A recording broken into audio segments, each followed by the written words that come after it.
আজকে আপনাদের সাথে শেয়ার করব খুবই মজার 10 মিনিটের একটা রেসিপি বাটারফ্লাই গার্লিক প্রন। খেতে অসাধারণ। এটার জন্য আমার প্রথমে লাগবে প্রন। এখানে আমি আমার পছন্দ মতো প্রন নিয়ে নিছি। বড় সাইজের প্রন নিতে চেষ্টা করবেন। ভালো করে ওয়াশ করে ভিতর থেকে রকটা ভালো করে ফেলে দিবেন। তারপরে একটা সিজার্স দিয়ে বা নাইফ দিয়ে আমি যেভাবে কেটে দেখাচ্ছি ঠিক সেইভাবে আপনারা কাটবেন। এই যে এটাকে কিন্তু চিড়ে দিতে হবে, মাথার থেকে ময়লাটা ফেলে দিবেন। আর মাথার মগজটা চাইলে ওয়াশ করে ফেলে দিতে পারেন, বাট আমি রেখেছি সুন্দর করে কেটে ওয়াশ করে রেখে দিবেন। এটা রান্না করার জন্য লাগবে বাটার আর অয়েল। এখানে আমি আনসল্টেড বাটার নিছি, বাটারের পরিমাণটা একটু বেশি পরিমাণে লাগবে। এখান থেকে আমি আমার পছন্দ মতো বাটার দিয়ে দিলাম। ফ্রাই প্যানের ভিতরে অল্প একটু অয়েল দিয়ে দিছি, না হলে বাটারটা পুড়ে যাওয়ার চান্স থাকে। এখন আমি দিয়ে দিলাম গার্লিক। আমি 2 টিস্পুন গার্লিক দিয়েছি। আপনারা আপনাদের পছন্দ মতো গার্লিকের ফ্লেভারটা বেশি দেওয়ার চেষ্টা করবেন।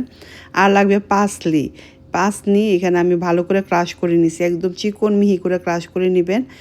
এখানে আমি 2 টিস্পুনের মতো দিছি। তারপর ব্ল্যাক পেপার দিয়ে দিলাম ঝালের জন্য, যেহেতু একটু ঝাল না হলে আমাদের ভালো লাগবে না। আপনারা গ্রিন চিলিও দিতে পারেন, আর একটু স্পাইসি দিতে চাইলে দিতে পারেন।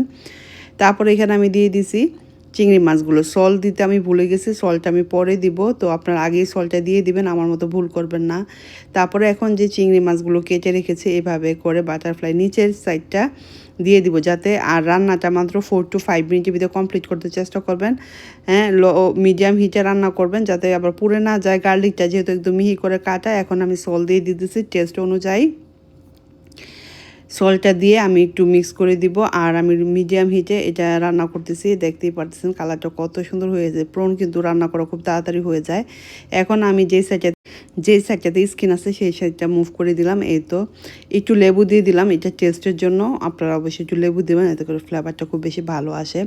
লেবু দিয়ে চুলাটা বন্ধ করে দিবেন। বন্ধ করে ভালো করে মিক্স করে নামিয়ে নিলে হয়ে যাবে বাটারফ্লাই গার্লিক উইংস। ও মাই গড, খেতে অসাধারণ ছিল। দেখতেই পারতেছেন কালারটা। আর খাবারটা হলো সাথে সাথে সার্ভ করবেন, খুব বেশি ঠান্ডা করা যাবে না, এতে করে বাটারের ফ্লেভারটা ভালো আসবে না। আপনারা চাইলে এটা এয়ার ফ্রায়ারে অথবা ওভেনও বেক করে নিতে পারেন। আমি ফ্রাই প্যানে করে নিলাম তাড়াতাড়ির জন্য। আর দেখতেই পাচ্ছেন কতটা লোভনীয় হয়েছে গাইস। আমি ফার্স্ট টাইম বানিয়েছি, বাসায় সবাই খুবই পছন্দ করেছিল। আমি পাস্তা দিয়ে সার্ভ করেছি। নেক্সট রিলে আমি আপনাদের সাথে শেয়ার করব। পাস্তাটার সাথে আমি খেয়েছিলাম, খেতে অসাধারণ লেগেছে।